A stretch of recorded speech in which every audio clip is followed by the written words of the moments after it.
Yesu Kristus sunga kong itu suin le pawale naute dunia isap lungdam na lai siang tuin mate sungpan hiya alian som lagi ada ne uhat pan nga som ni pan som le dong hi isma bang kimu hiam chile nung zui pite ina topa Yesu kia nga tudot na khan ne ya tuin bang hiam chile vantung gama alian pen kwa hiding hiam china adon na hi musibite sunga jong itak siang ina mau te to pa Yesu nung zui hangin amau te le sung leitung masun na leitung mite mabang ai na te hi dot na tung ta imute hi amau te leitung ina bangin to pa Yesu na vandung am kato tak siang ai zongin ama gam hi leitung tung tak siang ai zongin amau te na alian pen mun de na om le kilom ai manin hi dot na te adong hi ayana to pa Yesu na amau dot na pen leitung ina to hi hangin amai na vantung papasian gama thupiang ding te mau te theisang mo in na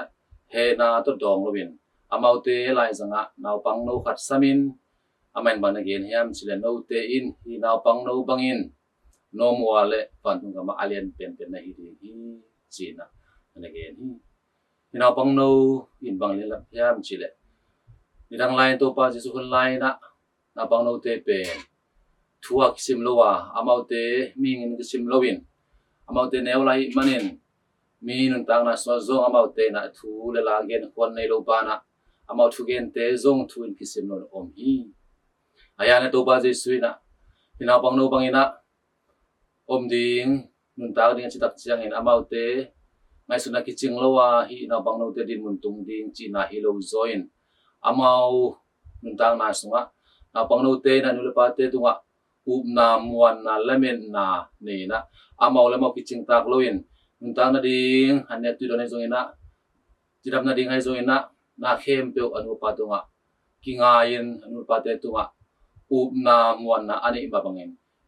Christian untang na so zong to pa Jesu na pang no te ma bangin na pang no te nule pa tunga na khem tu kingain amuan ma bangin ile tu untang na so zong te na pasien tunga tua bangin na pang no te ma bangin na muan na nein inun tak di tu pi hi bayam chile le tu mi pol khatte na sula pa le lam te dam na te nei le amau te na pasian ki sam lo sai na amawi that na amawi pil na siam na to anga zo bang na kya sun khain amau le mau ching tak sain anun ta na sunga to pa ki sam lo bang na anun ta kim le pa mo tam pi om hadi hi om ma hi to amen tu ni to pa Jesu na bandung gama e te na alien pen so te na dingin na bang no te ma bangin ba tai na ni lam sim le pai pil na chim na te ni phia zongin to pa to kingain to pa tu panina nun tan na ding ina ama to muangin ama di na to ituakin ama to izomin ilom ta ding tu ni to pa na dei hi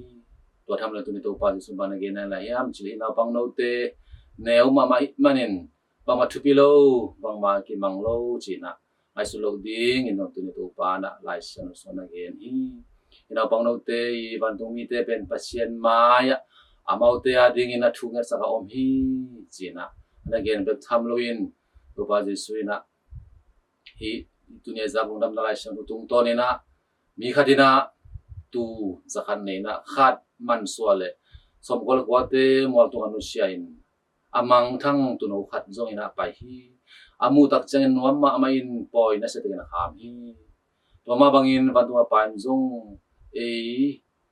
te ming te nun ta na sunga khat bek pelem ding in to pa na de lo na dak pi na pasien gama pasien ta te iswa ding hi di om de hi ai na te tu ni to pa Jesu na adu gen te na lampial khat lamang khat amang thang khat nangon to pa na zongin ina cha pi ki ding ina a kan na te imu tak chiang in badung ama ding ina te inun tang na sunga ede pasien dira gam tan tak ding lampian khalawin laman tunga ida tonin inun tang na sunga to pa tu zom na hi thu da te ki khop na te sak garment tu te kilometer taka san na ina to pa to ki zom na pandung gam ma ite na tun tina ding lampi te asial sial te hi to ai men na e kusen nun tang na sunga e tungi na te le tung mu na te sangin pasian mu na pasian ngai sun na te phokin alian pen ni na pang no bangin pasien tu nga na muan na anai te pangin ite ne swadi ipai pok te tu na takin pok igin mi mal khatcha din zong na pang no te mabangin le pate tu nga na khem tu umin muangin amau te tu ki ngai no mabangin ni simunta na tu simunta na swan zong na khem tu vai khem tu khem tu pasien tu nga ki nga zo tan mu ta pate swalo nang biak to pa pasienin mi mal kim cha tu pau biak sak la hen amen